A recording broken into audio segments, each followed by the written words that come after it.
చావా మూవీలో ఒక హిందూ వల్లనే ఒక మన సంభాజీ మహారాజ్ గారిని ఇట్లా చంపారు అంటున్నారు కదా. సో ఖచ్చితంగా చెప్పాలంటే ఒక హిందువుకి వ్యతిరేకం ఎవరైనా ఉన్నారంటే ఇంకో హిందువే అండి. హిందూ శత్రువు ఎవరైనా ఉంటారంటే వాళ్ళు హిందూసే ఉంటారు.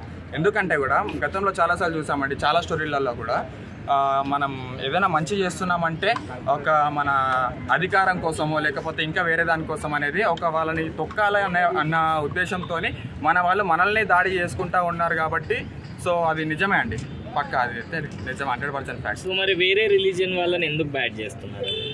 సో రిలీజన్ బ్యాడ్ ఏం లేదండి, అక్కడ ఉన్న స్టోరీ మనకి పూర్వంలో ఎలా అయితే జరిగిందో సేమ్ అలానే వాళ్ళు స్టోరీలోని స్క్రీన్ మీదకి ఎక్కించారు తప్ప అందులో ఎక్స్ట్రా వాళ్ళు ఏం యాడ్ చేసి తీయలేదైతే నా అభిప్రాయం అయితే. సో మూవీ ఎలా ఉండబోతుందని అనుకుంటున్నారు మరి? సో మూవీలో చేంజెస్ ఏం లేదు కాబట్టి బాలీవుడ్ లో వచ్చినంత బజ్ వస్తుందండి. ఎందుకంటే ఇప్పుడు చాలా మందికి మన తెలుగు ఆడియన్స్ కి హిందీ రాదండి, చాలా మందికి మన తెలుగు ఆడియన్స్ కి హిందీ రాదు. సో హిందీలో ఉన్న మూవీని ఖచ్చితంగా తెలుగు వాళ్ళు కూడా చూడాలి కాబట్టి వాళ్ళు రీమేక్ చేస్తున్నారు. ఎమోషనల్ అంటే ఇప్పుడు వాళ్ళు ఒక డిసప్పాయింట్ అనేది ఏం చేశారంటే మనకి సోషల్ మీడియాలో ఎన్టీఆర్ గారు వాయిస్ ఇస్తారని అయితే చాలా హైప్ ఇచ్చారండి. సో మేము కూడా అంతే హైప్ తెచ్చుకున్నాము. సో వాయిస్ అనేది సంభాజీ మహారాజ్ గారికి సెట్ కాలేదండి, నిజంగా టు బి ఫ్రాంక్ సెట్ కాలేదు.